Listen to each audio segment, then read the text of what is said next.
आज हमारा पोटलक है 2024 का पोटलक है।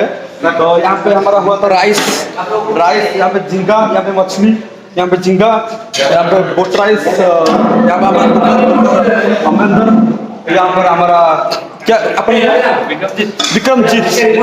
तो दिखने में जितना अच्छी है अंदर से इतना हरा भी है। सत्यवत है ठीक है। हाँ ये अनुज है। ए, तुम्हारा रिमोट किधर है? हाँ? तुम्हारा रिमोट किधर है? कौन तुम्हारा रिमोट है रिमोट कौन तुमको म्यूट करने के लिए। होगा भूल गया। ये अभिराम है ठीक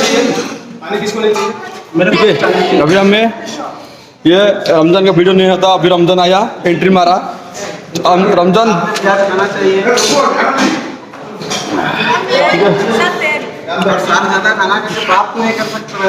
और ये लक्ष्मी मैडम है वो अंदर से बाहर जितना अच्छा है अंदर से इतना बुरा भी है।